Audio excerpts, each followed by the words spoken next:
Então, boa noite a todos. Bem-vindos à reunião da retina do HC da USP. Hoje é 24 de julho de 2025. A gente vai começar a apresentação com o caso clínico apresentado pelo Vinícius Freitas, QR3, de retina. Vinícius? Boa noite a todos. Conseguem me ouvir bem? Sim, ótimo. Perfeito. Eu sou Vinícius, sou R3 aqui do serviço. Hoje eu vou estar apresentando o caso clínico. Primeiramente, eu gostaria de agradecer a todo mundo que me ajudou aí na elaboração, na condução do caso, doutor Sérgio Pimentel, doutora Juliana Carneiro, doutora Melissa Amaral e doutor Flávio Moura. Bom, o caso de hoje trata-se de uma paciente de sexo feminino de 47 anos, parda, proveniente de São Paulo, que é diarista. Essa paciente, em outubro de 2023, ela estava internada no nosso hospital com diagnóstico de neurite prévia, ó, com neurite no olho esquerdo. Ela tinha uma queixa de visualização de manchas brilhantes no olho esquerdo há cerca de 3 semanas, que foram se tornando escuras e confluindo. E, além disso, a paciente também estava queixando-se de choques e parestesias nos membros inferiores. De antecedentes, essa mesma paciente ela tinha sido internada no nosso hospital pela neurologia com diagnóstico de neurite no olho direito. Vale relembrar que agora a queixa da paciente é no olho esquerdo. Então, há 3 meses antes dessa internação que eu estou me referindo agora, teve essa hipótese de neurite, ela recebeu pulsoterapia e uma recuperação completa da visão. Além disso, nessa ocasião, no final de 2023, a paciente tinha 3 gestações, com 3 partos cesáreos, e era usuária de anticoncepcional oral. E agora, nessa internação que eu estou me referindo, a paciente está com uma acuidade visual no olho direito de 20/20, no olho esquerdo, que é o olho em questão, uma acuidade visual de 20/25, menos 2 letras. Na refração a gente percebe que é uma paciente míope. Teste de Ishihara. Tem uma redução aí no olho esquerdo, o restante do exame normal, nada que chame muita atenção. Agora eu vou começar a apresentar o fundo de olho da paciente. Vou apresentar o fundo de olho mais para frente, no slide seguinte. Falando mais sobre os exames da paciente, sorologias todas negativas, foi feita uma ampla investigação. Bandas oligoclonais negativas no líquor e no sangue, um Watmog negativo também. Os exames reumatológicos da paciente também todos normais, nada que chamasse a nossa atenção. Essa é a retinografia de grande angular do olho direito. Nada que chame muita atenção também. É uma coisa que não foi registrado na retinografia, é que essa paciente tinha algumas degenerações em pavistone em ambos os olhos na região inferior. Na hora que eu mostrar a angioflu, vai ficar um pouco mais evidente isso. Esse é o olho esquerdo, o olho em questão. Também nada que chamasse tanta atenção numa primeira olhada. Esse é o campo visual da paciente. A gente consegue perceber que tem alguns pontos com redução de sensibilidade nos dois olhos, talvez um pouco mais evidente aqui no olho esquerdo. A gente vê que até alguns parâmetros começam a alertar aqui para borderline, mas nenhuma perda específica, nenhum padrão específico. Só essa redução de sensibilidade em alguns pontos difusamente. Esse é o CT de nervo e de células ganglionares, também completamente normal, a gente não consegue notar nenhuma alteração que chamasse tanta atenção assim. Também foi realizada a ressonância pela equipe da neurologia e que veio completamente normal, sem hipersinal, realce dos nervos ópticos, sem lesão desmineralizante de sistema nervoso central e também de coluna cervical. Esse é o ACT da paciente. No olho direito, a gente consegue perceber na região foveal, principalmente nessa imagem aqui que está à esquerda inferior, que tem uma certa desorganização aí bem na região foveal, de zona elipsoide, no segmento externo dos fotorreceptores. Isso fica mais evidente aqui, a gente consegue realmente ver uma lesão já no olho esquerdo da paciente, nessa imagem mais inferior. Aqui eu vou passar um vídeo, no CT primeiro do olho direito da paciente. A gente vê essa certa desorganização, mas muito sutil na região foveal, mas já no olho esquerdo fica um pouco mais evidente essa desorganização. A gente vê também que no infrared não tem nada que chame tanta atenção assim. Aí foi feita a autoflúor da paciente, o olho direito nada que chamasse atenção, mas aí no olho esquerdo sim, tinha essas lesões hiperalto, arredondadas em todo o polo posterior. Foi feita também a angiofluorescenografia do olho direito. A gente vê aqui que na fase mais inicial, a gente fez uma imagem da região inferior que evidenciou essas regiões de atrofia que a paciente tinha na região inferior da retina. Isso estava presente nos dois olhos. Mas tirando isso, a gente não notou nenhuma outra lesão, nenhum ponto hiperfluorescente ou hipoautofluorescente que chamasse tanta atenção. Isso no olho direito. Já no olho esquerdo, a gente consegue perceber ao redor da fóvea que desde fases iniciais, fases precoces do exame, tem essas lesões hiperfluorescentes que elas eh, permaneceram hiperfluorescentes até as fases mais tardias. A gente consegue ver que até que teve um certo borramento do nervo na fase tardia, talvez um pouco mais evidente do que do olho direito. Voltando aqui para o olho direito para a gente comparar o nervo nas fases mais tardias. Foi feito também uma CTA da paciente, olho direito nada que chamasse muita atenção, nenhum dos plexos. Já no olho esquerdo, talvez aqui no plexo capilar profundo, um pouco mais inferior à fóvea, a gente pode, talvez, atribuir essa região aqui a algum certo defeito no plexo capilar profundo. Já na coro capilar também nada que chamasse tanta atenção. Então, nessa ocasião, a paciente já estava em pulsoterapia quando ela foi avaliada pela gente. Se eu não me engano, foi no primeiro dia de pulsoterapia dela. Então, a neurologia prosseguiu com a pulsoterapia. E depois disso, a paciente relata que teve uma melhora visual completa, total. Então, seguindo com o caso, isso foi então em 2023, final de 2023. Aí ficou agendada uma consulta para a paciente no nosso ambulatório. A paciente retornou em dezembro de 2024 uma queixa de embaçamento visual associada a escotomas de ambos os olhos há cerca de um mês. Previamente ao início desses sintomas, a paciente teve um aborto espontâneo, cerca de 2 meses antes do início desses sintomas. E agora a acuidade visual da paciente estava bem mais comprometida. No olho direito estava 20/100, no olho esquerdo 20/125. O fundo de olho, a gente chegou a realizar a retinografia, só que infelizmente nós perdemos todos os nossos exames da nossa retinografia. Então não vou conseguir mostrar aqui, mas era um fundo de olho normal. Tinha alguns pontos inferior, aquela degeneração hipervistônica que foi vista em todos os exames, igual eu falei no início, nos dois olhos.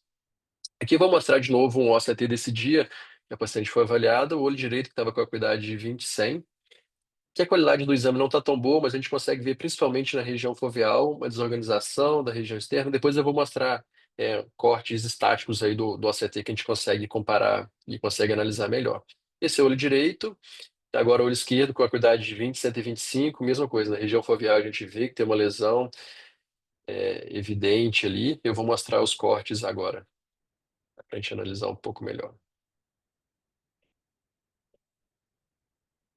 Esse é o olho direito, a gente consegue ver que na região foveal tem essa lesão em realce.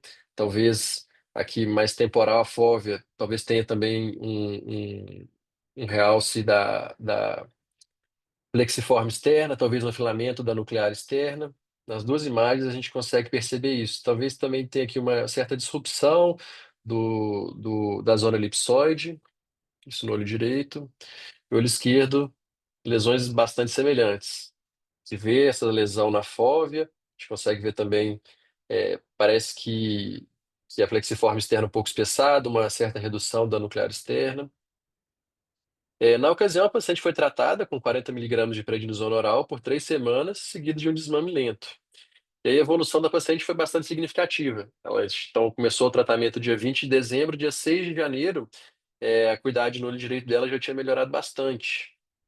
Eu vou colocar a evolução depois com os cortes de ACT. A gente percebe que aqui as lesões já reduziram um pouco, então, e a acuidade visual também melhorou. Olho esquerdo também a gente nota aí já uma melhora da acuidade visual e uma redução das lesões também.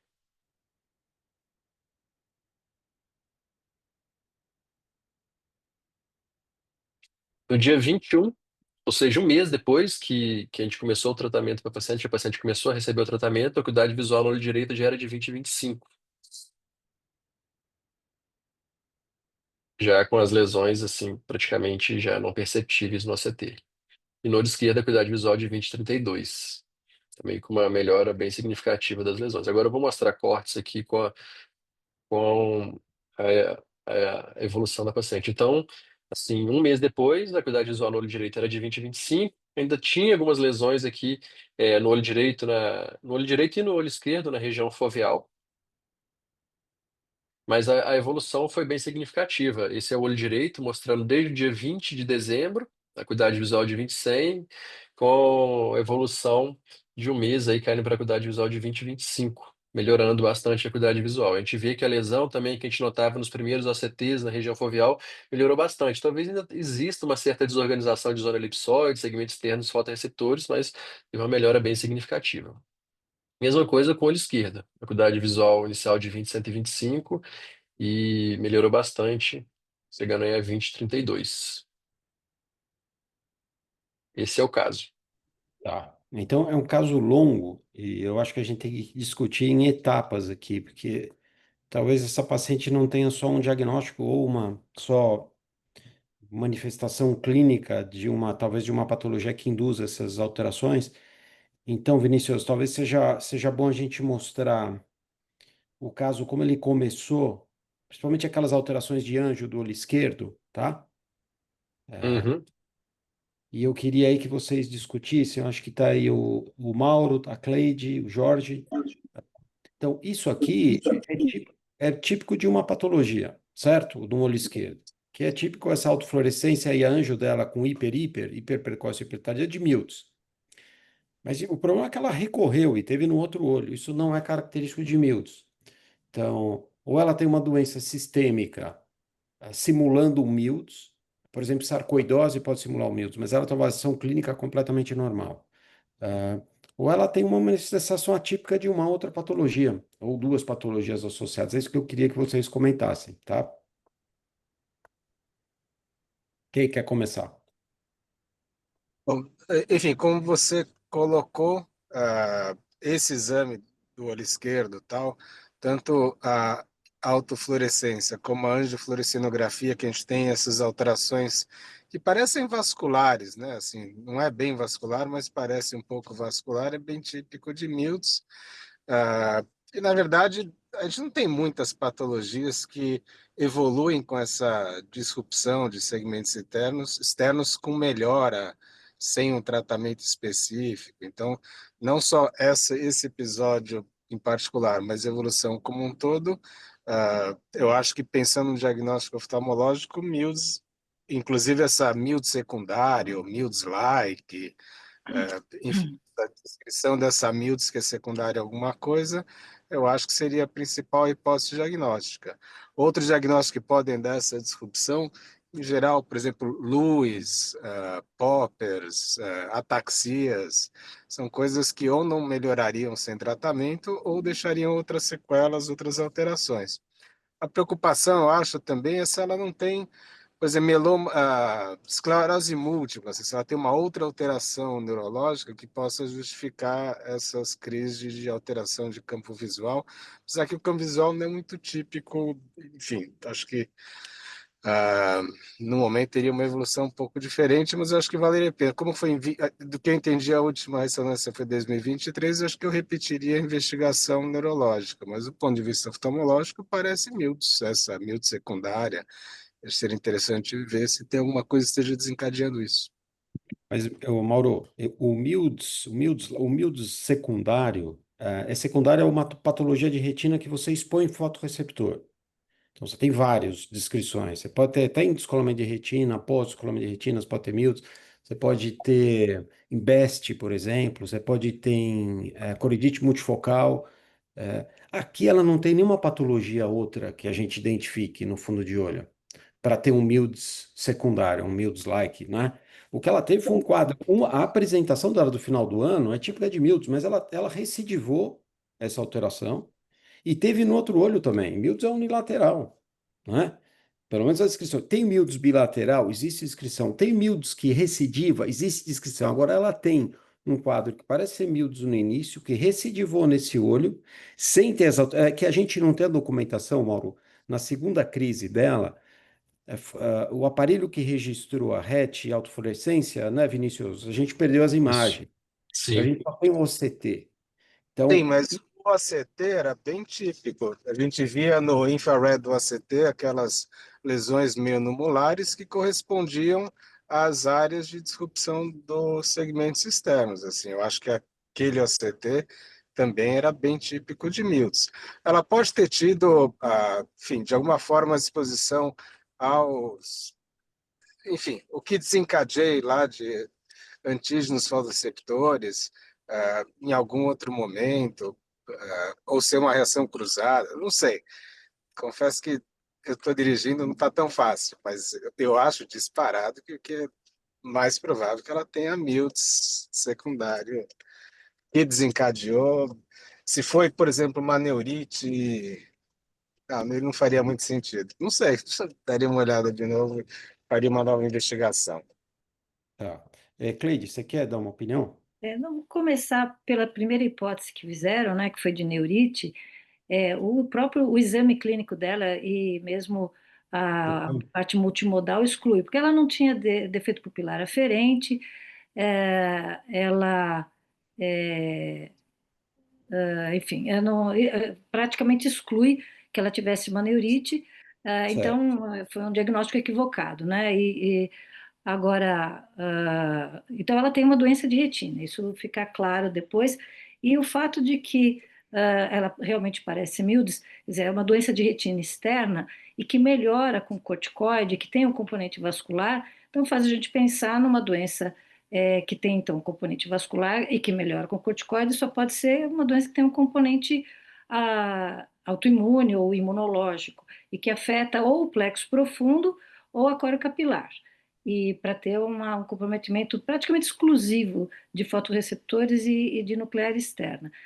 Já que foi afastado a esclerose múltipla aí pelo líquor e tal, eu acho que continuaria com a investigação nas doenças, nas trombofilias, especialmente anticardiolipina, aí tem essa história do aborto, mas trombofilias em geral, especialmente pensando em SAF, como a origem de fenômenos vasculares oclusivos de pequenos vasos, ou plexo profundo, ou coro capilar, porque realmente o que está comprometido, por isso que sugere tanto Mildes, mas é fotorreceptor, né? A gente vê até, tem uns pontinhos hiperrefletivos na nuclear externa, que é o que está descrito, né, como uma fotorreceptorite do Mildes, mas realmente se vai e volta e compromete os dois olhos. Se ela foi tratada como neurite da primeira vez, é porque ela tinha pelo menos edema de papila. Então, ela deve ter tido um quadro no olho direito muito semelhante ao que a gente vê aqui no olho esquerdo. Então, realmente, isso daqui parece essa autoflúor é o próprio Mildes, mas como a gente não vê, mesmo no Mildes-like, tanta recidiva nos dois olhos e sem uma outra doença retiniana associada, então eu ficaria numa doença vascular com componente imunológico, né, uma vasculite oclusiva, continuaria na pesquisa sistêmica. Cleide, ela não tem nenhum sinal de vasculite no fundo de olho. Ela tem aqueles vasinhos na mácula. Quer ver? é, Mostra, porque assim, ela teve um quadro, porque o quadro é meio longo e é um pouco difícil a gente organizar, né? Ela teve um quadro em dezembro, que é esse quadro que o Vinícius acabou de mostrar, que parece ser um Mildes no olho esquerdo que evoluiu bem. Como a gente percebe, ela é jovem, míope e mulher. é, Então, uhum, demograficamente, ela tem predisposição para Mildes, né? Basicamente, essa população que é afetada, e parece que o que ela teve no olho esquerdo pode ter uma papilite associada ao Mildes discreto, foi o que ela sim. teve. O problema é que Mildes é raríssimo de você ter recorrência, e mais raro ainda de você ter uma doença bilateral. Dela abre um segundo quadro com uma doença bilateral, com uma alteração de retina bilateral, com alteração de fotorreceptor novamente. Então, não só ela, entre aspas, recidivou Mildes, mas a gente não tem a retinografia nem a fluorescência. Então, a gente não sabe se é Mildes, né? Como ela apresentou no outro olho, não só, entre aspas, recidivou, não sei se é uma recidiva, como ela apresentou o quadro no outro olho. Então, por isso você está pensando que pode ser uma vasculite, talvez É uma envolvimento vamos dizer, pilar, não chamo, não preciso chamar de vasculite, mas ela mas tem uma alguma oclusão oclusão pequena. vascular, ou ao nível da córrea capilar, ou no plexo profundo, em focos localizados. A gente vê isso em AMN, que não é o caso, mas vê em Mildes, em algumas Então, coroidites Cleide, localizadas. deixa eu mostrar o CT, fica mais claro para a gente não fazer, acertar nas hipóteses aqui. Quer ver? Olha. Então, ela tem ali, que eu não sei se é plexo profundo ou córrea capilar, que apareceu ali uma exclusão capilar, né, na Quer ver? OACT. Então, Vinícius, mostra o OCT da segunda da segunda crise dela, que foi bilateral. Essa foi Então, da esse que eu primeira. acabei. Essa é Essa a foi da primeira. primeira, no final de 2023. Essa é típico de Miltz, a Sim, anjo, a esse é. autofluorescência, o Aí, OCT. é esse mesmo, volta atrás um pouquinho aí. Esse foi. Agora mostra, O esse é Miltz. ACTA. Esse é Miltz. Aí. Agora, Esse é o Então, CTA. Esse é o mas, então, CTA do final de 2023. mas parece que ela tem uma redução no plexo profundo ou na não, coro mas capilar. Cleide, Isso. esse aparelho, eu Não é acho tão que pode ser confiável. falso essa imagem. Não, não é. Então, eu sei que o plexo capilar superficial, que o aparelho pega bem, tá normal. Mas o plexo profundo, se ela tivesse toda essa isquemia que está marcando aqui, que eu acho que isso é um falso. Ela faria uma atrofia, né? Ela faria, sim, ela não teria 20, 25 de visão, né? Então eu Uhum. não confiaria aqui. Eu não sei se na coro capilar, aparentemente, eu não sei se dá para confiar também nesse corte de coro capilar aqui. Eu Não. também acho que não dá para confiar. É.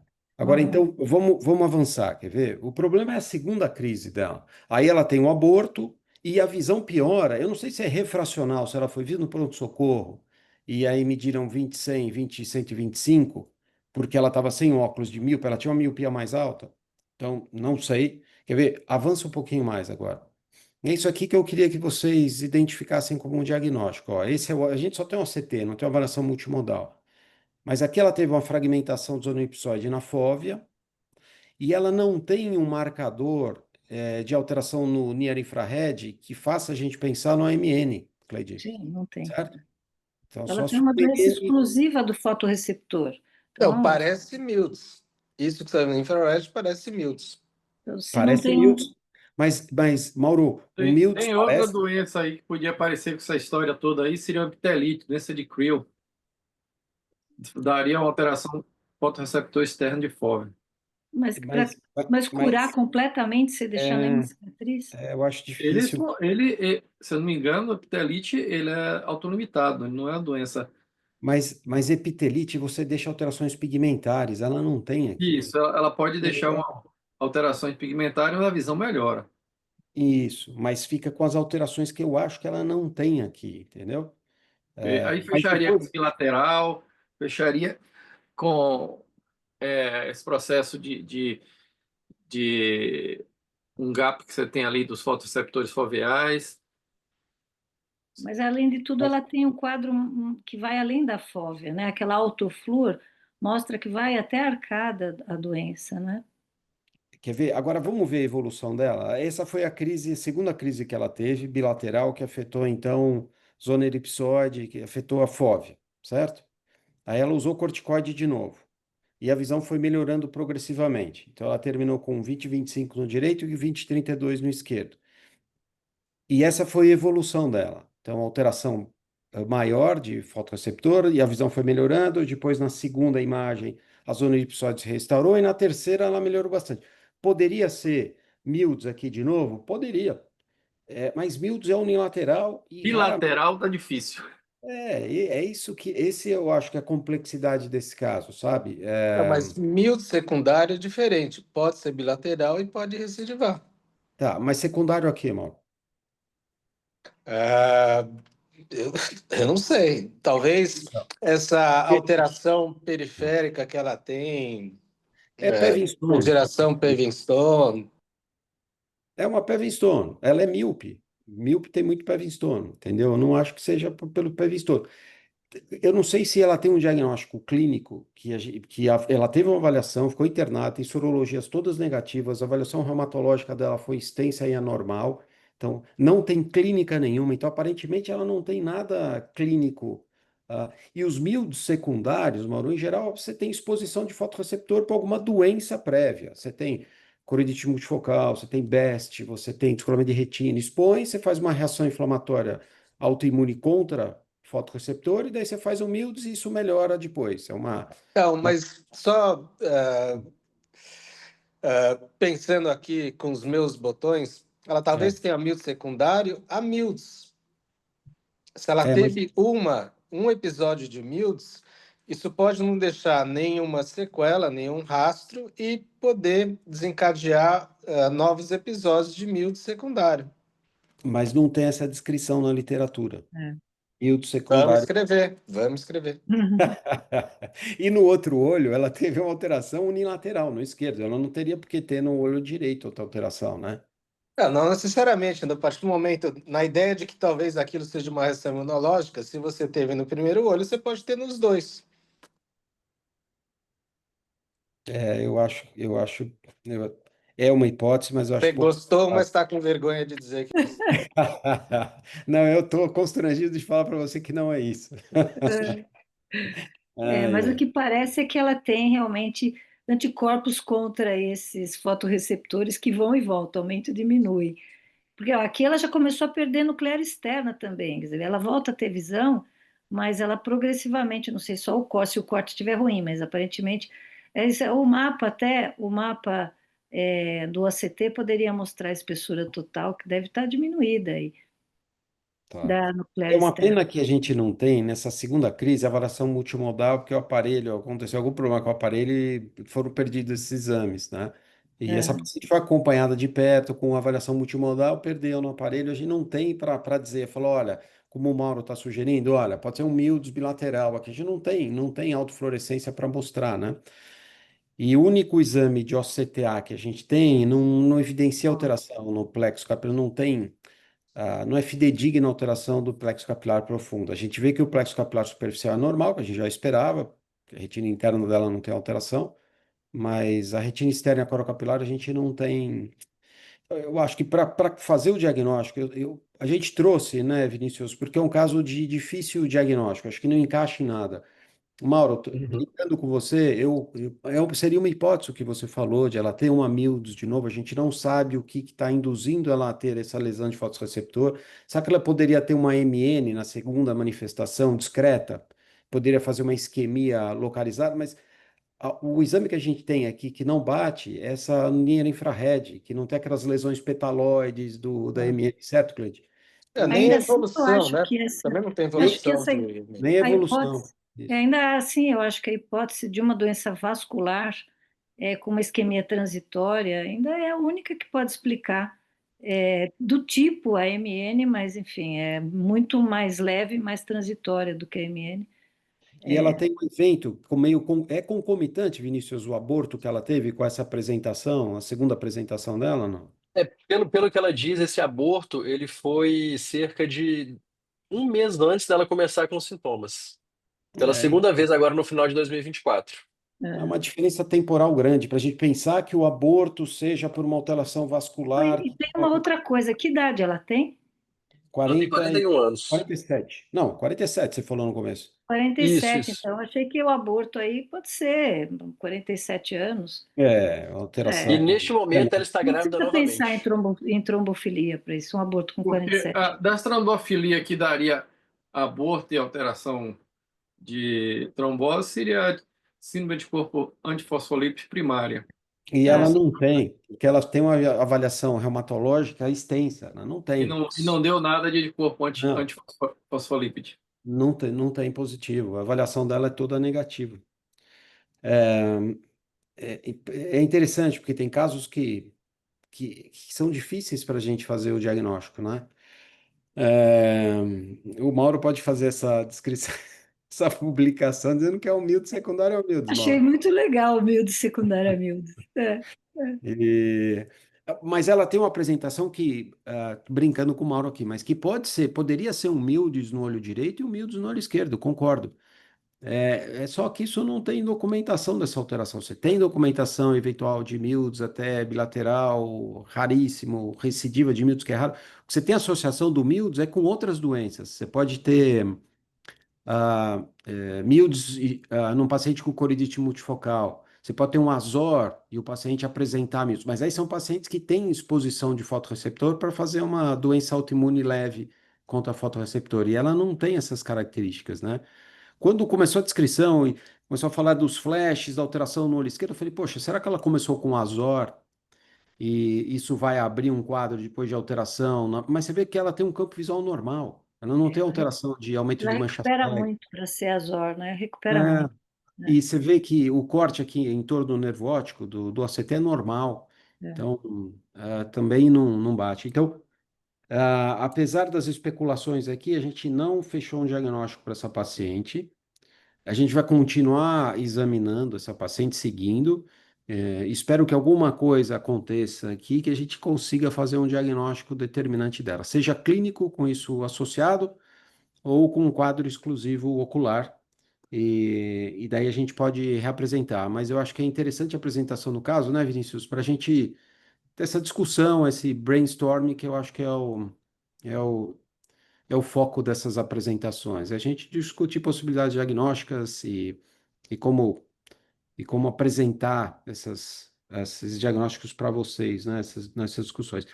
E agora o Acho que Vinícius. uma coisa, só um comentário, Oi, só uma Cleide. coisa que a Fala. gente talvez possa concluir é que a doença é Uhum. imunomediada, porque ela tem um componente inflamatório, ela desaparece com corticoide, né? Sim, E, então, seja vascular ou seja puramente sobre fotorreceptor, ela é imunomediada. E, tá.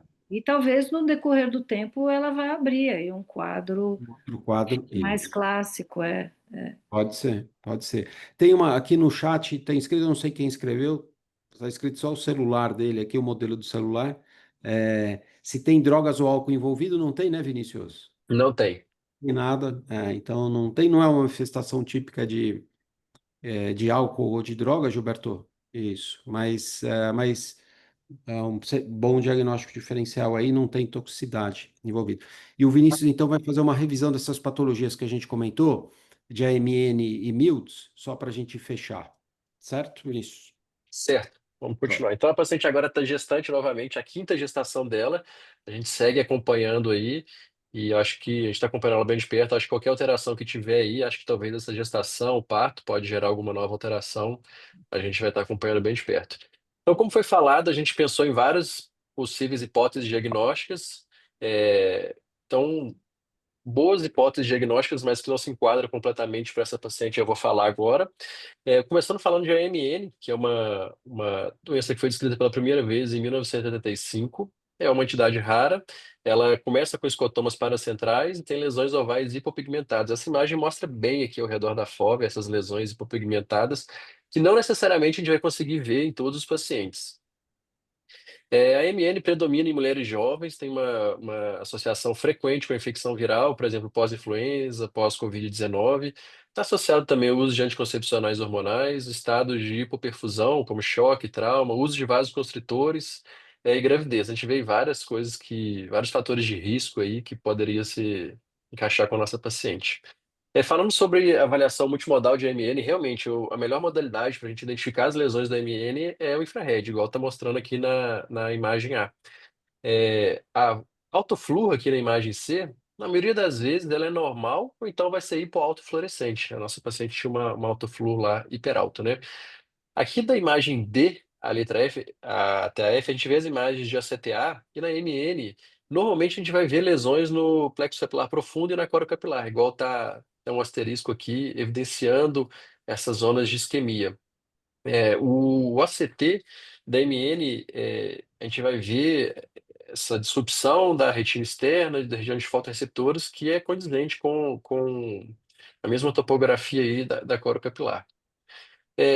A fluorescinografia da MN, na maioria das vezes, ela vai ter alterações discretas, ou então alterações que nós nem vamos perceber, e pode ter hipofluorescência. Essa imagem mesmo que eu mostrei aqui, de D1 a D3, a gente não consegue ver nada que fique muito evidente de alteração aí na fluorescinografia.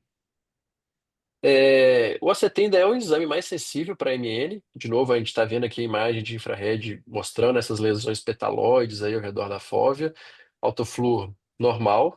Mas no ACT em fase aguda, a gente vai ver essa hiperrefletividade em plexiforme externa, nuclear externa, com uma interrupção de zona elipsoide, segmento externo dos fotoreceptores, e aí ficando como sequela na fase crônica, essa atrofia da nuclear externa e afinamento no segmento externo dos fotoreceptores.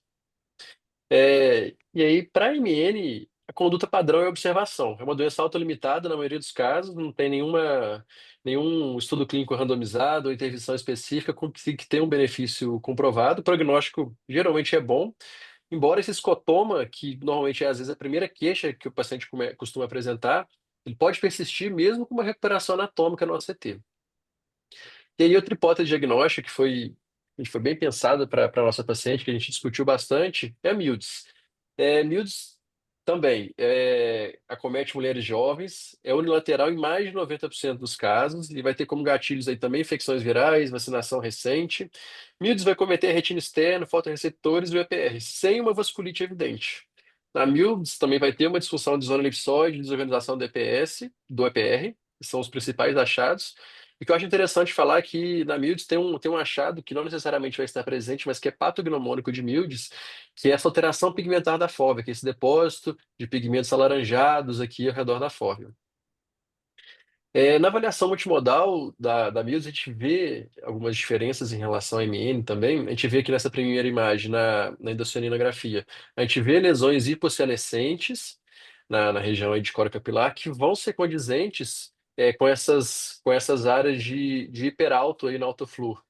Diferentemente da MN, a gente vê que no ACTA da Mildes, normalmente a gente não consegue ver grandes alterações, né? Na MN, as alterações de plexo capilar profundo, coro capilar, no ACTA são mais evidentes.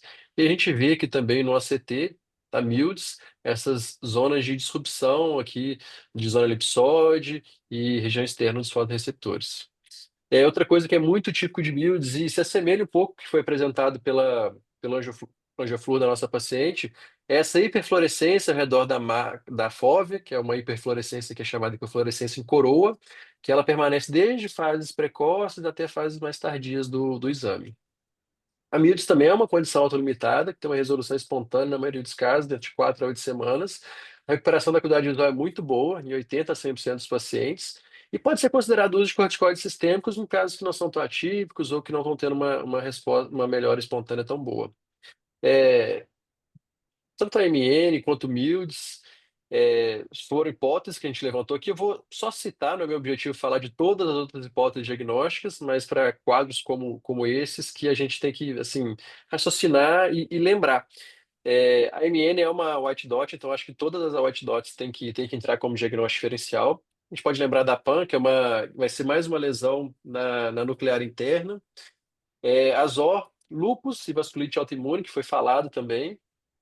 Serpiginosa, sífilis ocular, que eu acho que é algo que sempre a gente tem que estar em mente, aí sempre tem que lembrar, nossa paciente, essa foi uma das primeiras coisas que foi feito para ela, foi descartado esse diagnóstico. Outros diferenciais para Mildes coroidite multifocal, pique, histoplasmose, toxoplasmose ocular, neuroretinite, até neurite. Lembrar que essa paciente, primeiro, ela teve 2 internações pela neurologia sendo tratada como neurite, né? Ela tinha cefaleia ali, uma cefaleia leve, alguma alteração de membro inferior, e levantaram essa hipótese de neurite numa mulher jovem. Sarcoidose foi falado também como hipótese diagnóstica, uveíte viral. Enfim, são várias as hipóteses diagnósticas que nós discutimos aqui. Eu acho que é sempre bom a gente ter isso em mente. Em casos assim, a gente tem que estar sempre pensando nas diferentes hipóteses diagnósticas. Essas são as minhas referências. Excelente, Vinícius. Ótima revisão, excelente. A gente provavelmente vai apresentar de novo esse caso quando a gente tiver outros dados aqui complementares, né? Obrigado, viu, Vinícius? Excelente. Super, super. Obrigado, gente. Obrigado à discussão aí da Cleide, do Mauro e do Jorge, tá? Agora vamos para a imagem da semana, a Fernanda Suzana, que é residente de 3º ano de retina, vai apresentar. Fernanda, Oi, boa noite. boa noite.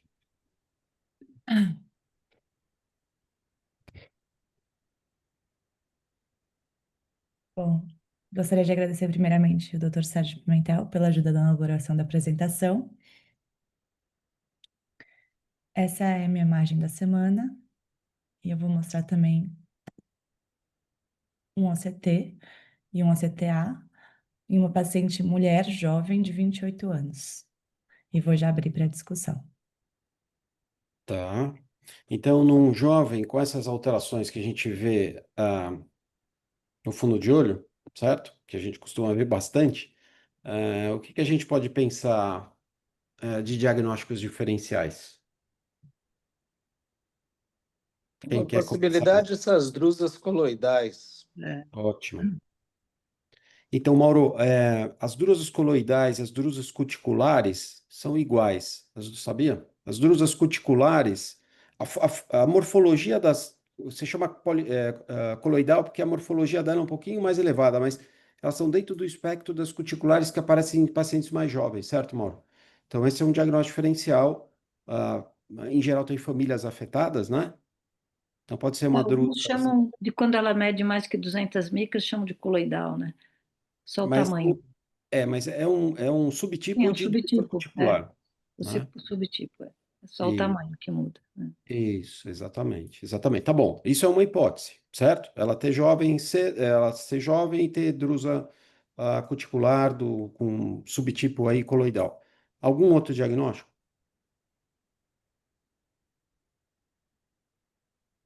É um pouco difícil, porque realmente não são tão grandes, mas tem essas distrofias, tipo albipunctato, meio Tá, tentando trazer aí, abrir o leque de diagnósticos, é, esses albipuntatos, enfim. tá, Mas geralmente são bem menorzinhos, é diferente. tá. Então, distrofias, né, que não é tão comum como o Mauro falou, a morfologia é um pouco diferente, ela não tem sintoma de nictalopia, não tem nenhum outro sintoma associado, certo? Mas tem uma outra alteração que eu acho que é importante a gente lembrar em pacientes jovens. E talvez que a gente precise perguntar aqui para ela clinicamente se ela tem alguma alteração. Insuficiência renal? Isso, Cleide. É. O que que você está pensando de doença renal? Porque tem tanto a glomerulonefrite e membrana proliferativa, Isso, glomerulonefrites, aquelas que eles chamam de depósito denso no rim, eles isso. têm o mesmo defeito na membrana de Bruch. E Membrana, Tá. defeito da membrana basal do é a colágeno. membrana, então, a membrana basal do rim é igual à membrana de Bruch. Então, Isso, é a mesma são doença. Ótimo. É, estruturas Então, semelhantes chamam de. embrionariamente, e quando você geneticamente tem uma alteração, você vai ter a nefrite glomeruloproliferativa e vai ter drusas por depósito laminar. isso. Eles Então, chamam até de depósitos semelhantes a drusas, né? Nem chamam de drusa nesse caso. É. isso. Então, assim, a gente trouxe aqui para ver o que a gente olha e acha que são drusas mesmo, e o Mauro falou mesmo, drusa cuticular ou drusa coloidal no paciente jovem, que tudo bem, faz o mas é importante a gente perguntar se esse paciente tem alguma sintomatologia renal. E essa paciente, a Fernanda vai falar que tem, e a gente pode pensar, no, então, numa glomerulonefrite membrano-proliferativa tipo 2, que dá essas alterações drusenoides, aí, esses depósitos densos, né, que aparecem no rim e na retina, para fazer o diagnóstico diferencial é importante. Então, clinicamente, a gente fazer essa medida. Como o Mauro falou, as distrofias também são importantes a gente fazer o diagnóstico diferencial. O Bernardo colocou aqui no chat alguma medicação, que poderia ser a falta de vitamina A, mas aí são dots pequenos, esbranquiçados, são um pouco diferentes. Estou comentando com a Fernanda. Existem outras alterações menos parecidos com drusas, mais discretos, que existem em outras patologias. Pseudoxanteoma elástico, tem, tem distrofias que existem também, tem outras alterações que têm depósitos, mas muito discretos, né? Que não é o caso dessa paciente, né? Então, é isso. E a Fernanda vai fazer uma revisão, certo, Fernanda? Tem algum outro? Certo. E, e, É, boa. então, ela realmente tinha essa glomerulopatia, ela assintomática completamente, visão de 20/20, mas por ter essa glomerulopatia, ela já tinha feito tratamento com vários imunossupressores, acabou indo para diálise peritoneal, estava aguardando, aguardando transplante renal. Ela foi feito o fundo de olho para fazer avaliação e realmente tinha drusas. E 2 meses depois desse quadro todo que eu apresentei, ela apareceu dessa forma. E ela tinha um defeito de campo visual. Então, eu queria perguntar para vocês agora qual a correlação das drusas com essa alteração que ela tem no nervo óptico aqui. Sei, será que ela não está em anasarca, alguma coisa assim, fez Ela não uma tem drusa descompensação também clínica? nem papila, não? Acho que ela tem uma Boa. papiledema aí, uma hipertensão intracraniana. Então, acho que tem duas coisas que ela pode ter aqui, né? Ou uma hipertensão intracraniana com um papiledema, né? Ou drusa dística, mas como a gente já viu o disco dela que não era assim, não deve ser drusa de disco, né? Então, aparentemente, esse quadro neurológico que ela tem, de nervo óptico, não tem correlação com as drusas que ela tinha, né? Fernanda, explica aí o É, que ela. na verdade, não tinha correlação mesmo, era uma paciente mais obesa que teve associado também, teve uma hipertensão intracraniana idiopática, que foi avaliada pela neurocirurgia, mas realmente poderia ter correlação no caso que a Cleide falou de estar em anasarca, por conta da Mas é a insuficiência. mesma paciente ou não? É a mesma paciente, é a Ah, mesma. Mesma paciente, é. nossa, Ótimo. que azar. É, agora a Fernanda vai fazer uma revisão. A gente colocou isso só para uma pegadinha aqui, que não tem correlação, mas é muito azar mesmo na Cleide, do paciente ter duas coisas, duas patologias e uma segunda grave, provavelmente por obesidade, ela tem essa segunda alteração neurooftalmológica, né? Fernanda, revisa. Isso. Então, como o Dr. Jorge e a doutora Cleide falaram, realmente era uma paciente que tinha uma glomerulopatia, no caso era uma C3. Então, as glomerulopatias C3, elas são um espectro de doenças glomerulares que são devido ao controle defeituoso da via alternativa. A gente tem 3 vias para fazer a via do complemento, a via clássica, a via da letina e a via alternativa. A via alternativa é uma via que está sendo constantemente acontecendo no nosso sangue.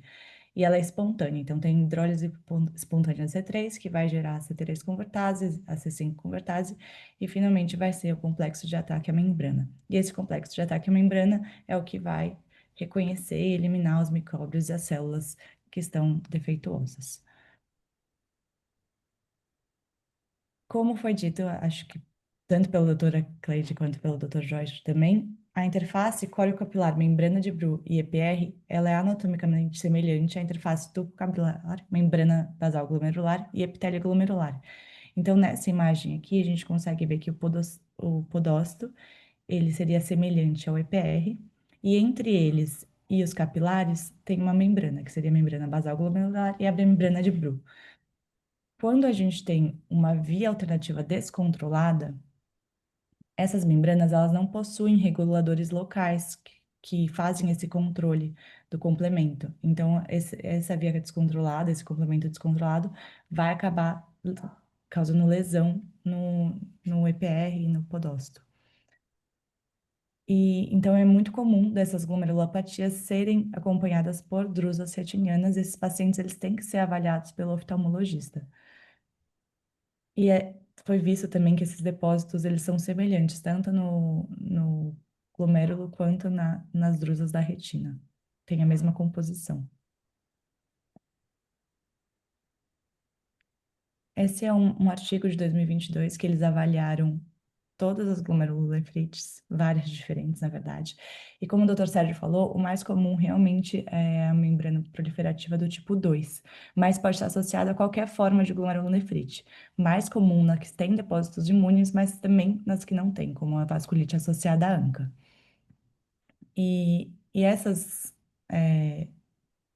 drusas, nos casos da glomerulonefrite, elas podem estar associadas a qualquer via de ativação do complemento, não precisa ser necessariamente a via alternativa, que é a mais comum na DMRI. Aí eu trouxe, na verdade, um artigo que não é tão relacionado, mas que eu estava estudando e apareceu no meio, e eu achei interessante, porque as imagens do artigo são muito parecidas com a nossa imagem dessa paciente.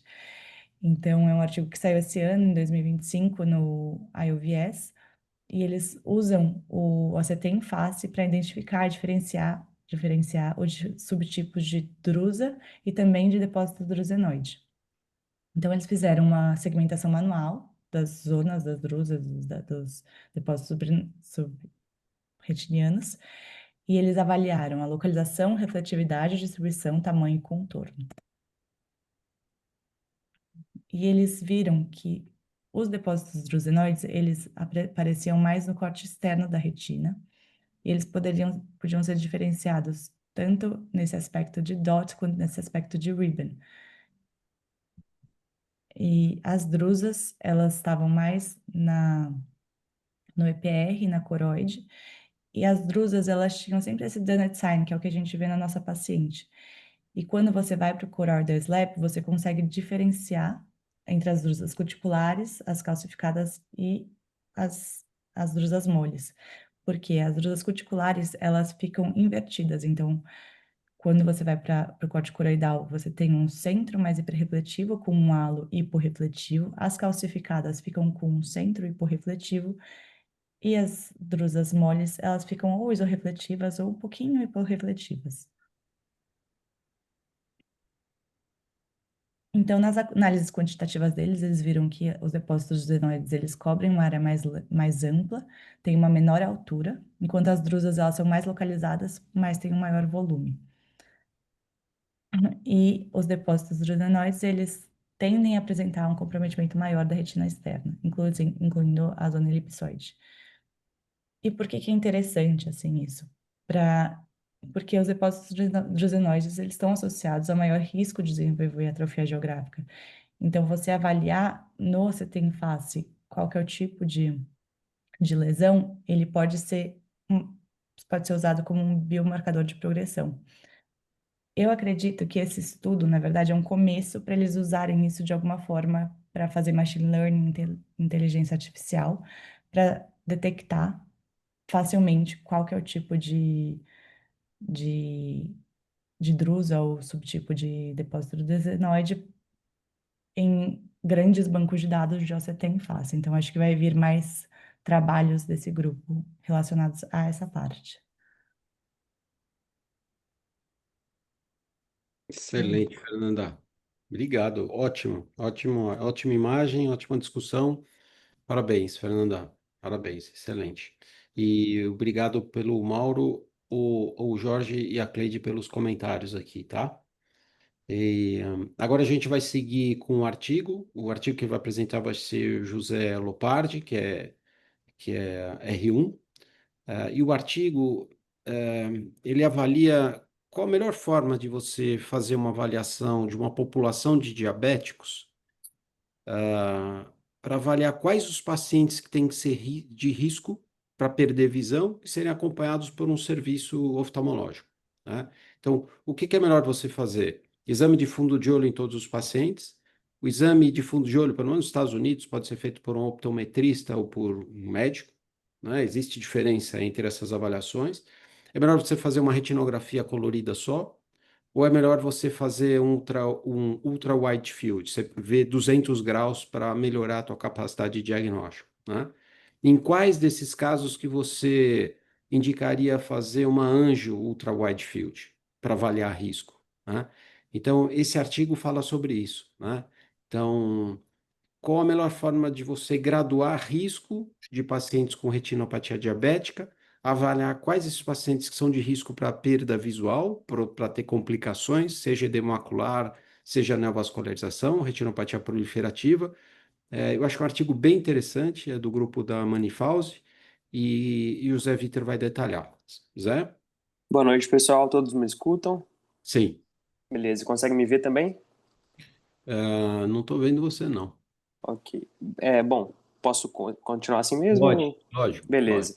Então, boa noite. Eu sou o José Vitor Fecuro Lopardi, sou R1 aqui do serviço. Primeiramente, gostaria de agradecer ao Dr. Sérgio Pimentel pela escolha do artigo e também pela ajuda na elaboração da apresentação. Bom, o artigo foi retirado do periódico Retina, The Journal of Retinal and Vitreous Diseases. O artigo, o título dele traduzido aí para o português seria a confiança, né, da graduação clínica da retinopatia diabética comparada com a mesma classificação por imagens de ultra-wide field, né? Então, na introdução do artigo, ele começa citando que o padrão ouro para diagnóstico da retinopatia diabética ainda é o exame de fundo de olho sob dilatação farmacológica, que é o mais feito aí hoje em dia ainda, né? Mas que as imagens começam a ganhar espaço, principalmente no diagnóstico, no tratamento e previsão de progressão, mas ainda são subestimadas na triagem da retinopatia diabética, que ficam mais a cargo do exame clínico mesmo. O artigo cita o ETDRS, né, um gigantesco estudo sobre retinopatia diabética, importante em nossa prática, e começa citando aí a importância do diagnóstico precoce da retinopatia diabética para um bom prognóstico. Fala que o ETDRS estabeleceu escalas padronizadas e métodos para diagnóstico acurado e monitoramento através de imagens.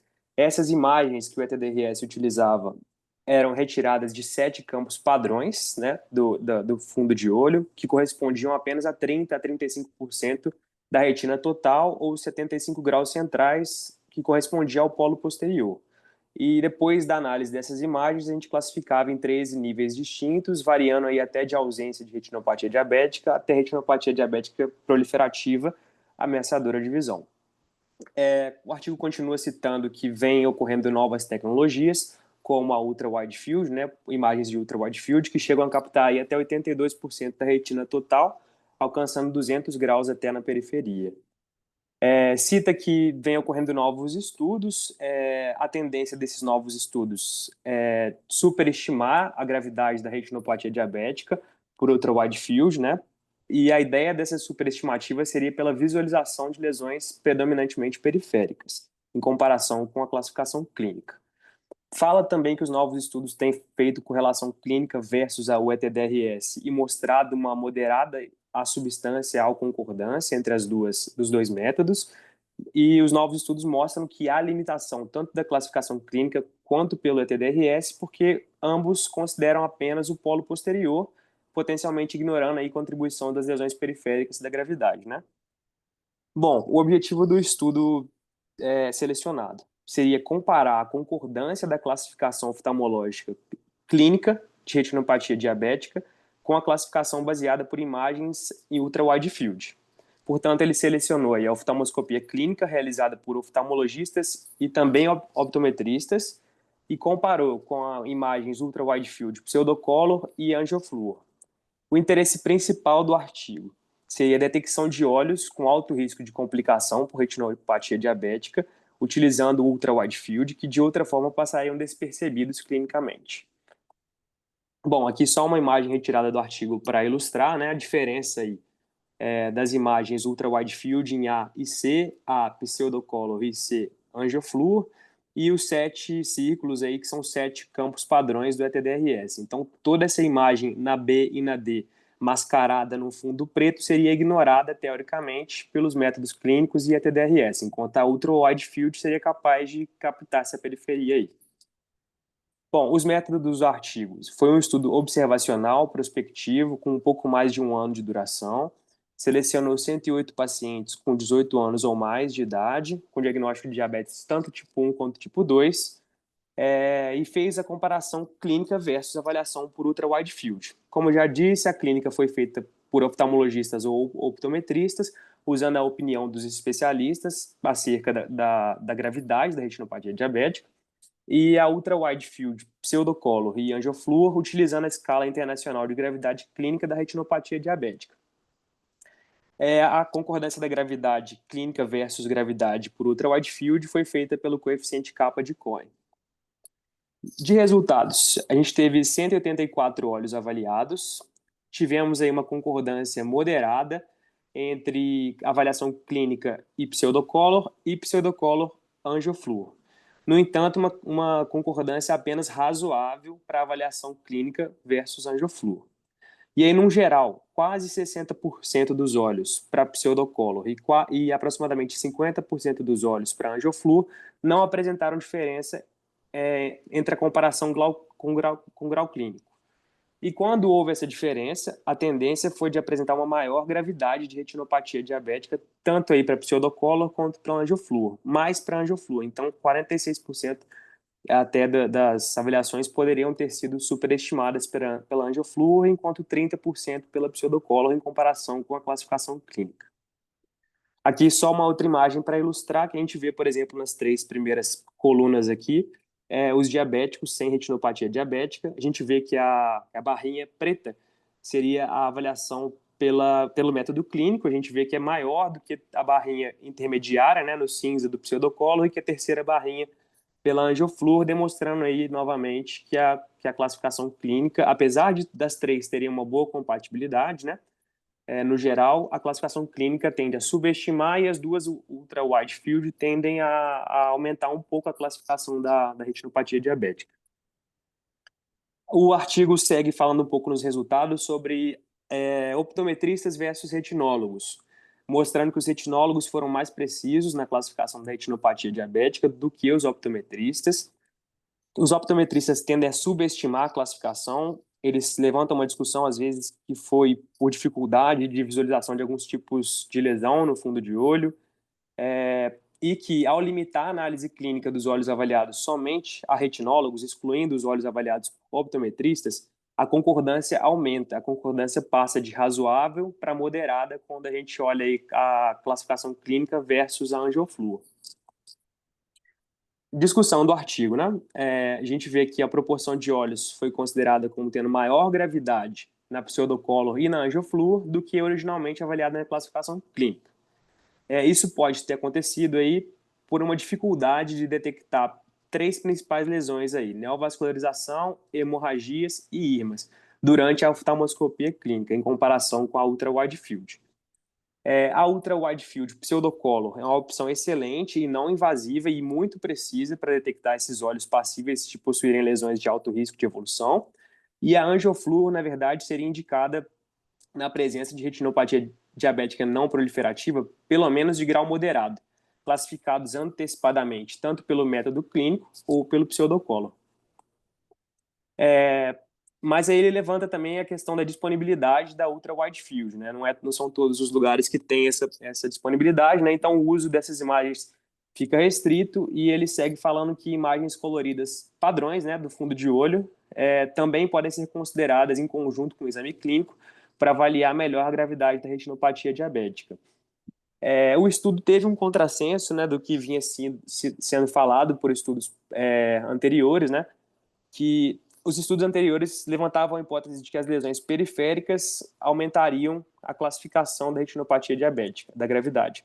Na verdade, o que o nosso estudo aqui viu?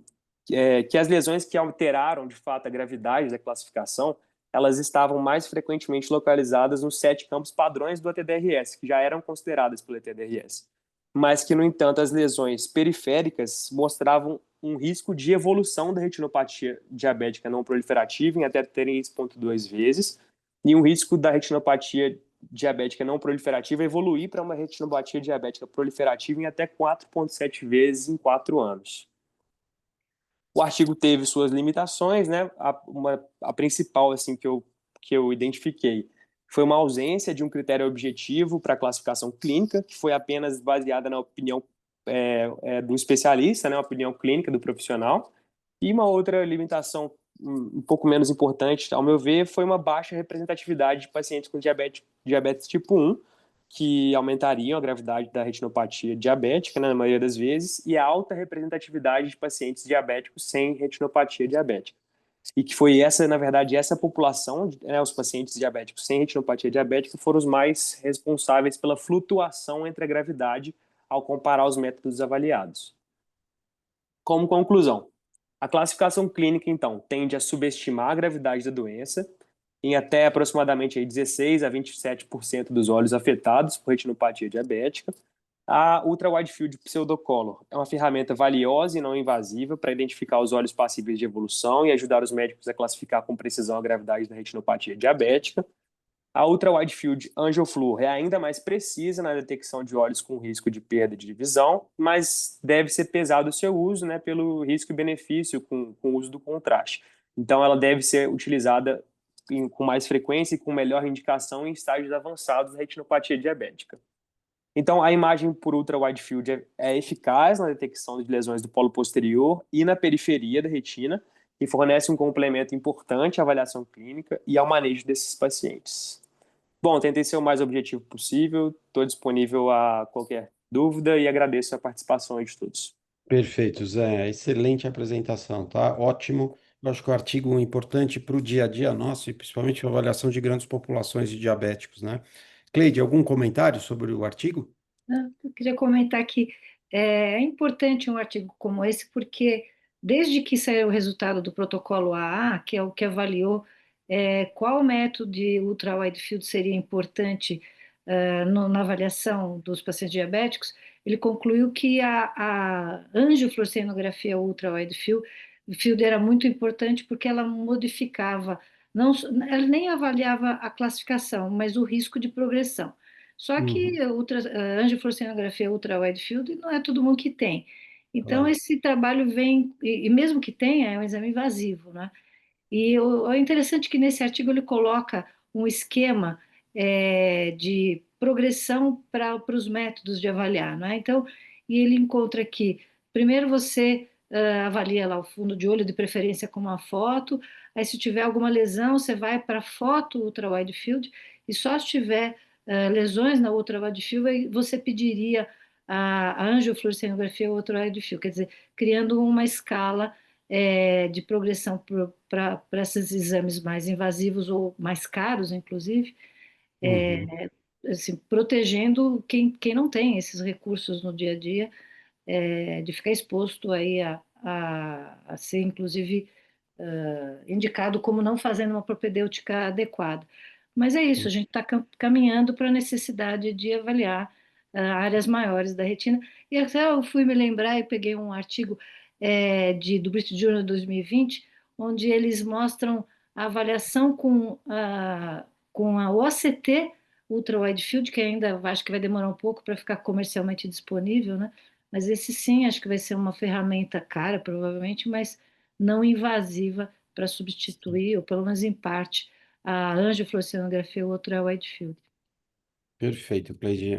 São exames complementares, são importantes. O acesso e o custo é alto. Então, essa restrição de você deixar a avaliação para casos mais avançados é interessante, né? E a Academia Americana de Oftalmologia usa isso como, né, como esse padrão, isso que é citado no artigo, né, Cleide? Para Sim, avaliação desses pacientes. Então, primeiro você avalia com uma retinografia normal, comum, com ETDRS. Depois você pode ver periferia caso apareça alguma alteração, e nesses casos, com mais alterações na periferia com a foto colorida, você faria anjo para determinar quais os pacientes de mais risco para você seguir mais de perto. Então, é um screening de pacientes que deve ser feito mais ou menos dessa forma. Mas o artigo tem mais detalhes. A apresentação do José foi excelente e ele tentou resumir ao máximo, mas é um artigo longo, vale a pena ser lido, né? E depois ouvir o podcast aí da apresentação desse artigo, né? Tem um Perfeito. comentário bem rápido. Oi, Esses Márcio. artigos geralmente eles comparam então esses aparelhos Whitefield com esses 7 campos do ETDRS, Uhum, mas que a gente utiliza ainda em clinical trials quando, enfim, for fazer retinografias, paciente com macular diabética. Mas uhum. na nossa prática diária, a gente não usa esses 7 campos ETDRS. Eles Uhum. são um pouco limitados. Quando a gente pede o paciente olhar para cima, isso vai Claro, um tanto além desses sete claro. campos. Então, é uma comparação com o que tem, digamos, estandartizado, mas não é uma comparação com o que a gente tem na prática. Então, eu não sei o Concordo. quanto esses ultra-wide field trazem realmente de vantagem de uma retinografia ou uma angiofluorescensografia bem feita, tentando pegar a área periférica. Hum. É que na retinografia você tem que fazer muitas fotos, né, mano? A retinografia você pega 70 graus. Se você faz uma retinografia, que é o normal, que fora de trabalhos estandartizados para ver o TDRS, você tira 30 graus centrais, não 70 dos 7 campos. E numa foto do ultra wide field você vê 200 graus. Então eu acho importante como avaliação de documentação, né, como anamnese, ter um aparelho desses em grandes serviços. Se a gente Não, em clínica. serviços de grande volume, é claro que facilita bastante, mas não é que você não consegue fazer uma avaliação periférica sem enfim, a Claro. câmera tradicional, assim, só porque é mais difícil, mais trabalhosa, mas enfim, Precisa de um fotógrafo bom. precisa. Tá, mas ótimo. Não, você consegue, mas é mais difícil, né, Mauro? A gente está pensando numa população grande, num hospital grande para avaliar pacientes que teriam um risco para serem encaminhados para avaliação clínica, né? Como a gente pode fazer esse screening e não errar nesse screening? Como você erra menos, né? Onde você acerta mais para encontrar um paciente de risco para encaminhar para tratamento, né? Só E, um pequeno comentário. hoje. Ainda tem, antes da gente passar para uma foto de avaliação fundo de olho clínica ou retinografia, tem os algoritmos que você vai fazer o, o screening. Esse screening vai determinar se o paciente precisa ser visto por um médico ou não. Então, acho que primeiro passaria em larga escala, como o pessoal está acontecendo agora em Singapura, o Selena, que é o algoritmo deles, tem o objetivo de, em um ano, fazer o screening da população inteira da ilha, que são 6 milhões de habitantes. E depois passaria pela retinografia, que eu concordo que a retinografia de grande angular é uma ajuda incrível. Passa muito detalhe, porque às vezes você faz, o paciente não ajuda, tem uma cataratazinha, e você faz muito rápido a oftalmoscopia indireta, você pode passar detalhes que na foto você vai conseguir ver claramente. Isso é incrível.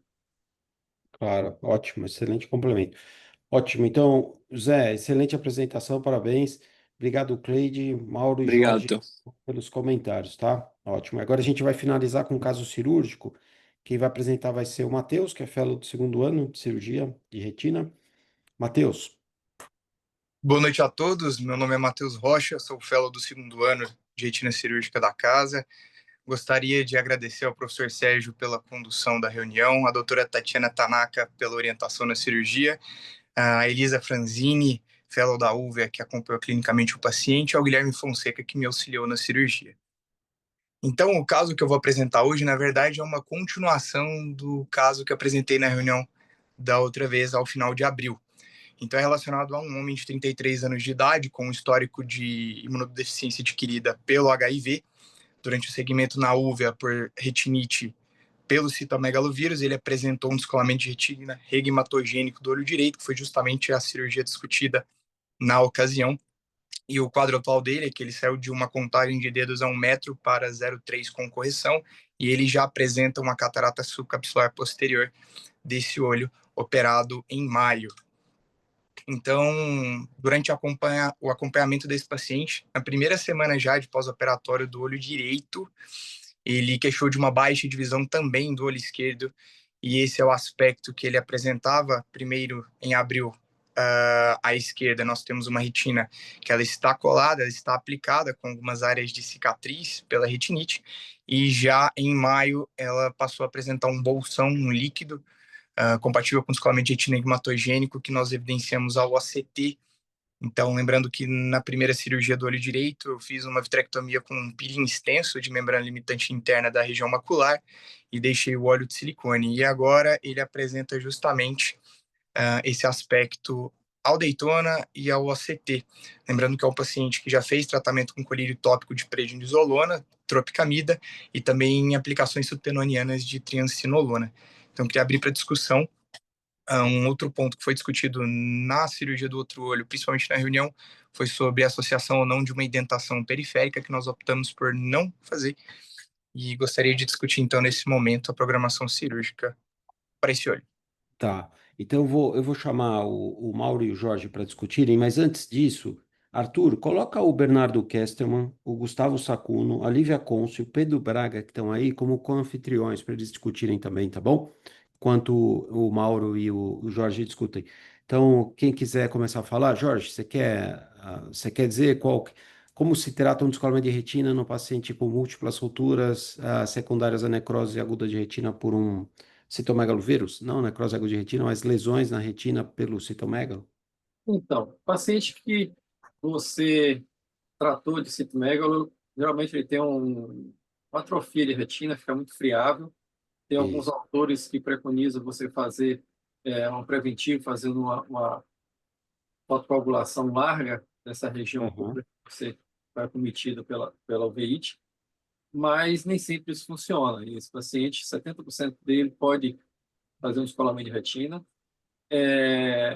Algumas atrofias e buracos você consegue ver, mas às vezes são Uhum. pequenos que a gente não consegue ver. E, particularmente, o que eu faço, eu geralmente boto uma faixa nesses pacientes, faço vitrectomia e deixo com óleo, certo? E difícil tirar esse óleo, já tentei tirar de alguns e redescolou. E outros que eu fiz o laser, tô seguindo há algum tempo. Graças a Deus não aparece mais tão frequentemente esse paciente atualmente, mas tem pacientes meio 10 anos que eu fiz laser e não descolou. Não sei se ajudou um pouquinho, mas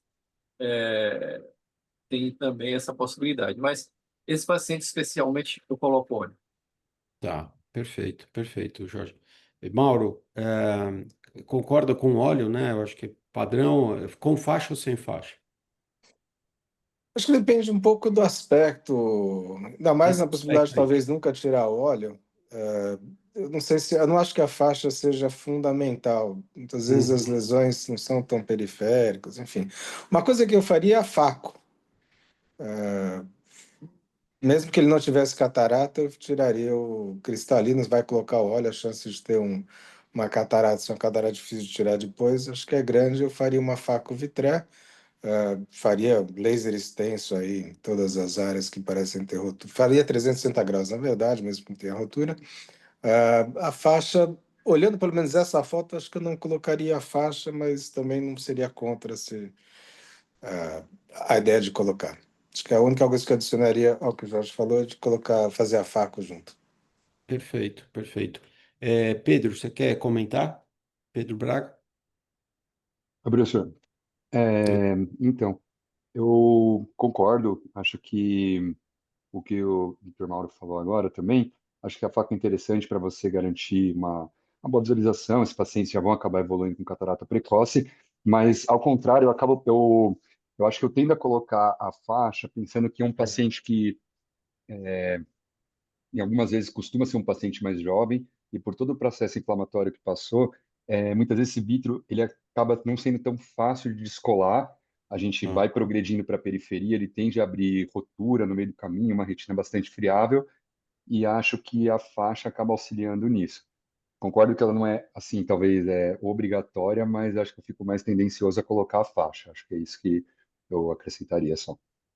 perfeito. Bernardo?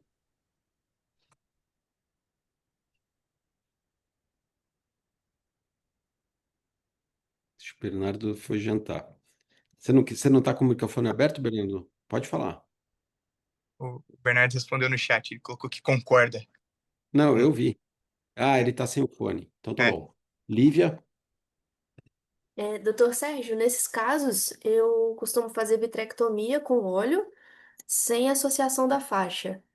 É, porque, assim, já é um caso que vai ter que ir para óleo de silicone, que já vai precisar de um laser bastante extenso. E eu não tendo a colocar a faixa. Perfeito. Vocês veem, é interessante, né? Porque a faixa é controversa.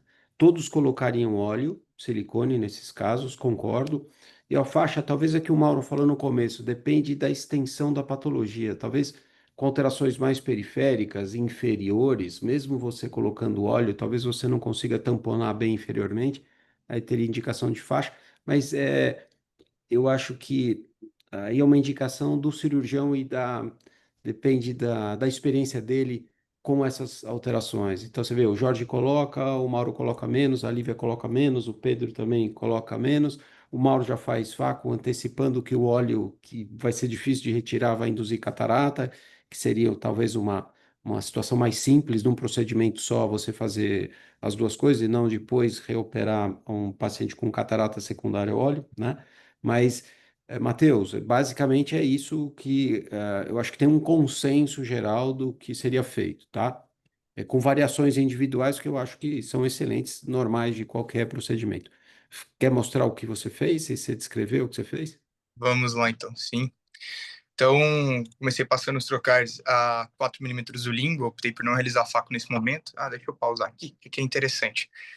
A imagem está um pouco borrada pela nitidez, mas é interessante que nós conseguimos ver que nessa região temporal inferior do paciente tem uma certa atração nessa transição da região de retinite, de cicatriz, na verdade, né? Não é mais em atividade, mas de cicatriz para uma região de retina saudável. Isso vai justificar nossa conduta do peeling. Eu vou explicar o porquê. Então, comecei fazendo o core vítreo e após a realização do core vítreo, eu estendi um pouco esse core mais para a periferia, ainda não um shaving propriamente, mas aqui para ilustrar como que é o aspecto da retina inferior e da retina nasal, e a gente consegue ver no intraoperatório que esse aspecto da cicatriz, ele vai quase 360 graus. E dá para ver que o vítreo ele é bem espesso, até meio gelatinoso nessa região. Eu corei com triancinolona para verificar a realização, né, do DVP, e parecia ok, mas eu depositei novamente a triancinolona para confirmar, e nessa área da transição da cicatriz para retina saudável, ela depositou de uma maneira um pouco mais densa, então eu com a pinça tentei remover uma parte e já verifiquei que tinha um pouco de aloide bem aderida na região. Removi também um pouco desse excesso com o auxílio do vitriófago e fiz o peeling. O peeling da membrana limitante interna que eu fiz não foi na região macular propriamente, foi na transição da região temporal para essa cicatriz temporal inferior.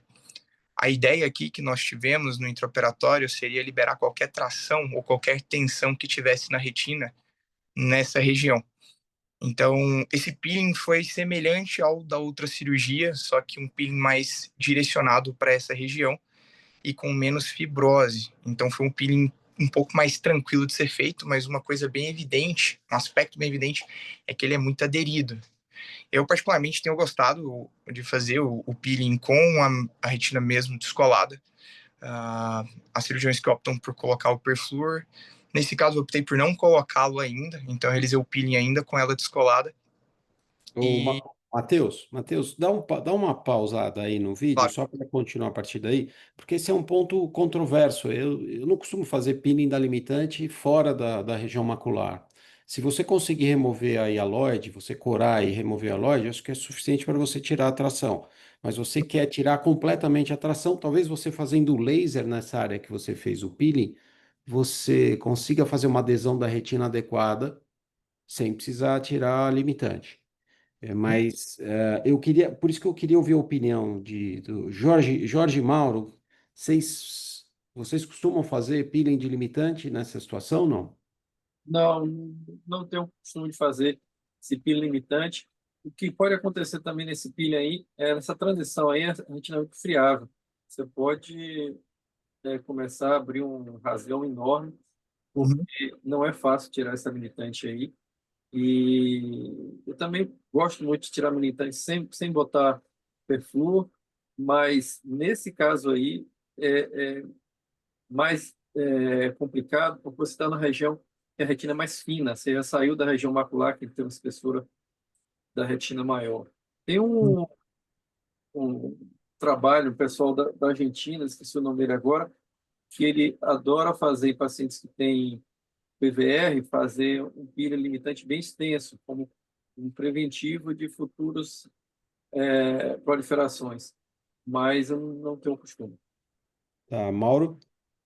Eu também não faço, e mesmo em buraco de mácula, essa região temporal, a mácula, a retina é mais fina e a gente sente, dizer, eu tenho mais receio assim de manipular, porque dá a impressão de ser mais arriscado de acabar provocando uma ruptura iatrogênica.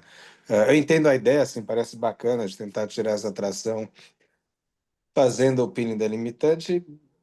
Enfim, acho que é na hora, ver se precisa ou não precisa, acho uma ideia interessante, mas, enfim, respondendo à pergunta do Pimentel, eu tento evitar fazer peeling de membrana temporal à mácula, porque é uma região da retina que é mais frágil mesmo. Perfeito. Pedro? Professor, considerando, eu ia fazer uma pergunta, na verdade. Você tinha Uhum. falado a questão da faixa, e vendo aqui, né, que o vítreo, o Matheus mesmo comentou, né, que estava tentando progredir, e o vítreo ficou nessa região, ele não conseguiu evoluir mais o descolamento, e considerando que está um pouco mais posterior, né, na verdade, ali quase no final da mácula, mas se você tiver isso de uma forma circunferencial, ainda assim, vocês tenderiam a ter a preferência por não passar a faixa, considerando que por todo o processo inflamatório e você tem esse vítreo que não consegue progredir muito num paciente às vezes mais jovem e tem um risco de fazer uma contração e um redescolamento depois. É, assim, eu sei que apesar do óleo tudo, mas vendo essa situação aí eu ficaria até ainda mais tendencioso a passar a faixa. Não sei se alguém olhando assim, né, que esse vítreo não está progredindo muito, se isso não, enfim, tenderia a colocar a faixa agora. Então, olha, Você eu acha que não vou faz te diferença, professor?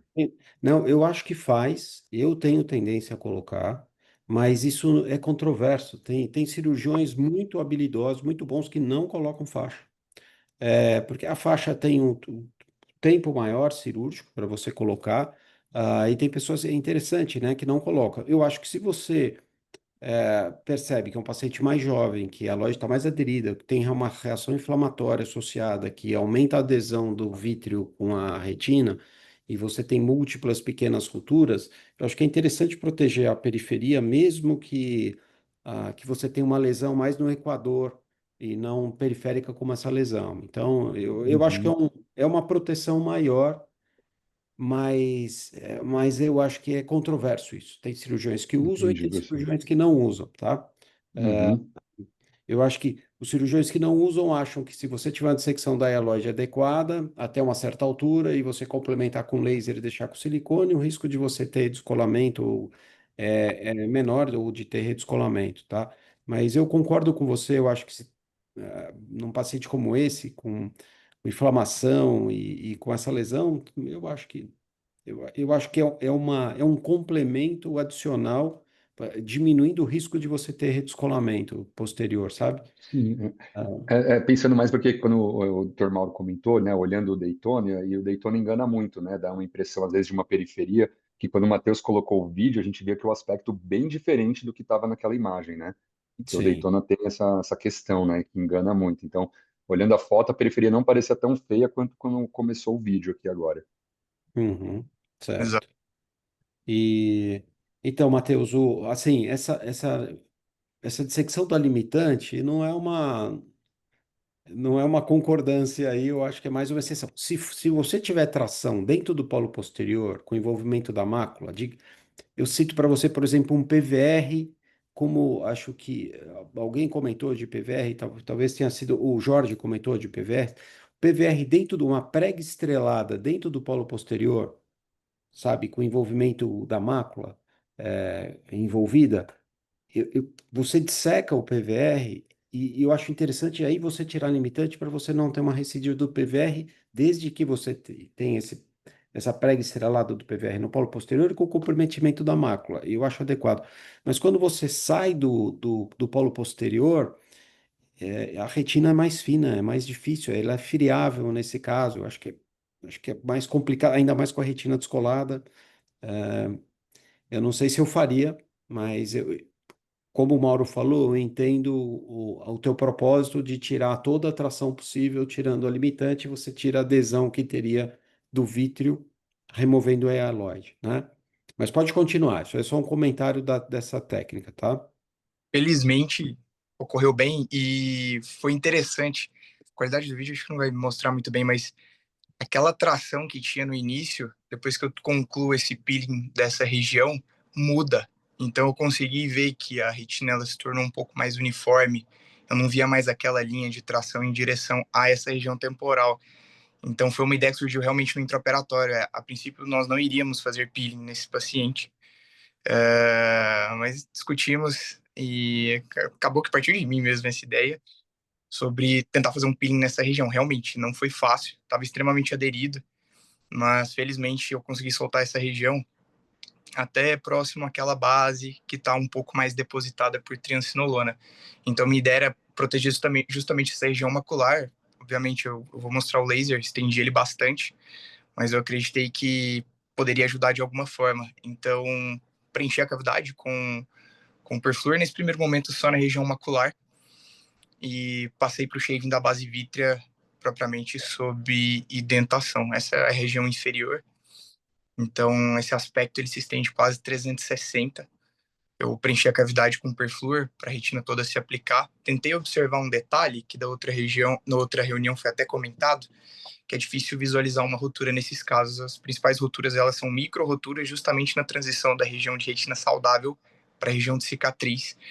Então, uma dica que foi dada na outra cirurgia seria observar se durante o preenchimento da cavidade com o perfluor, se nós conseguiríamos ver por onde aquele líquido estaria saindo, mas ainda assim não foi possível.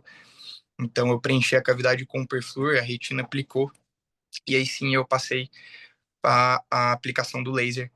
E esse laser foi generoso. Eu fiz uma faixa um tanto quanto espessa, em 360 graus. Inclusive, em algumas regiões, eu pedi o auxílio para o Guilherme para ele dentar, para que nós fizéssemos da maneira mais precisa possível e tentando poupar o campo de visão desse nosso paciente. Então, eu deixei essa parte do laser um pouco mais detalhada, justamente para mostrar já um pouco do aspecto da retina periférica.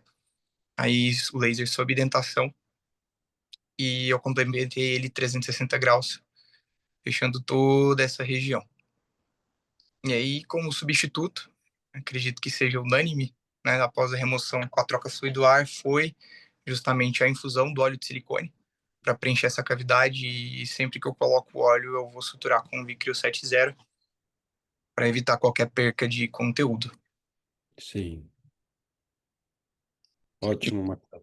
Esse paciente no pós-operatório, então do olho direito, ele passou, ao final das contas, mais atualizado, de conta de adesão metro para 0,3, ele está com uma subcapsular posterior, e minha ideia aqui é realmente tentar tirar esse óleo e realizar a facoemulsificação, enquanto o olho esquerdo finaliza essa cicatrização com o óleo de silicone, e provavelmente deve surgir alguma catarata, mas eu devo fazer também a remoção do óleo de silicone com a facoemulsificação associada.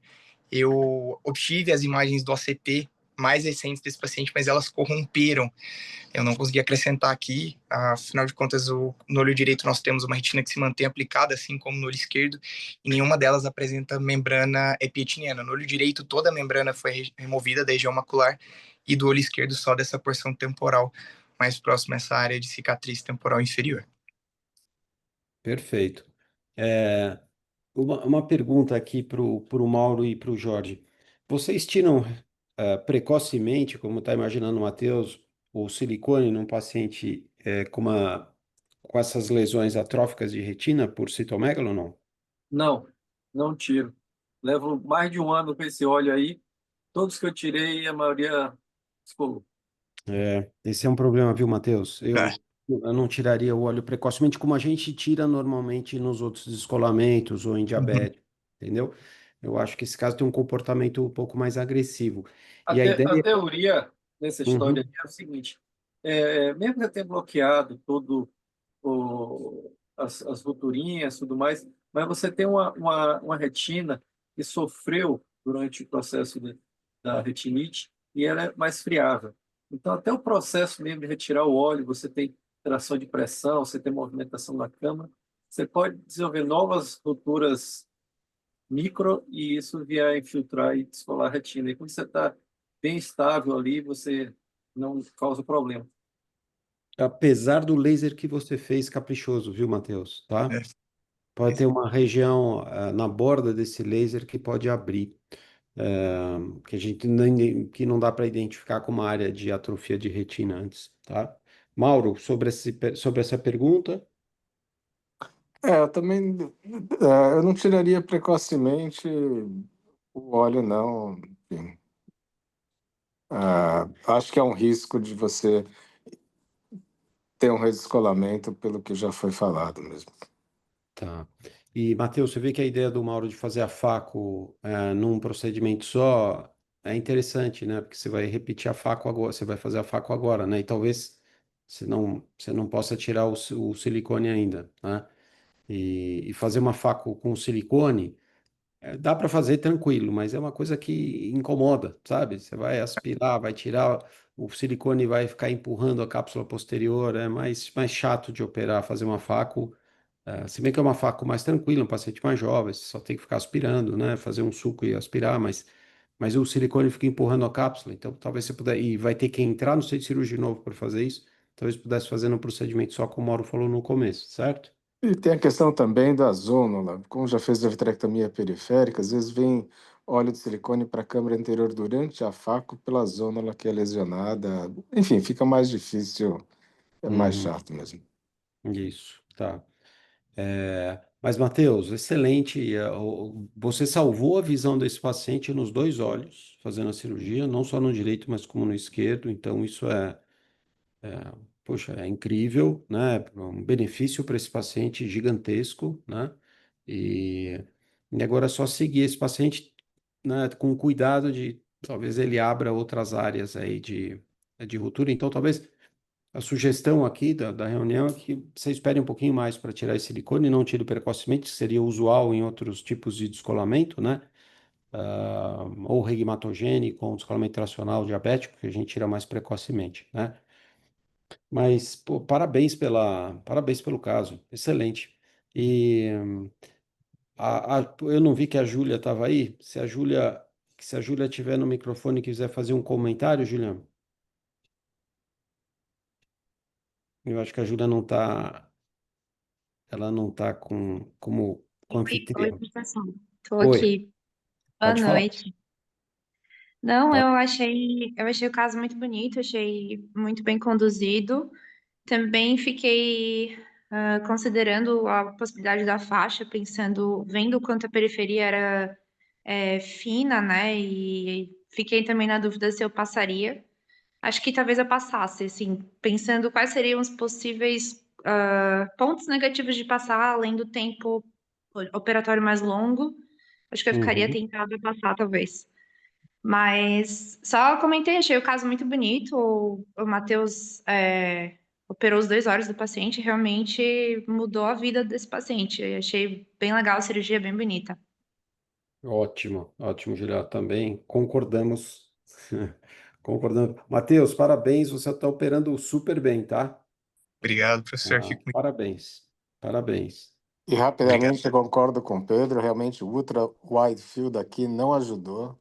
Eu também achei que a periferia não estava tão bem quanto clinicamente a gente talvez visse. Eu acho que eu deveria questionar o paper da semana. Ai, ai. É lógico que é uma brincadeira do Mauro isso. Então, eu queria agradecer, Matheus, parabéns pelo caso, tá? Parabéns pela toda a técnica cirúrgica que você desenvolveu aí no Fellow, tá? Então, excelente a tua apresentação, excelente técnica, parabéns, tá? Parabéns. Obrigado. E quero agradecer quem comentou aqui o caso do Matheus, o Jorge Rocha, o Mauro Goldbaum, a Júlia Bastião, o Bernardo Kestelman, a Lívia Conce e o Predo Braga, tá? E a gente encerra a reunião, quinta-feira que vem tem mais. E um abraço para todos, tá? Ótima sexta-feira, ótimo final de semana. Um abração para todo mundo. Abraço. Boa Tchau, noite, tchau. obrigado. Obrigado. Boa noite. Obrigado, tchau, tchau.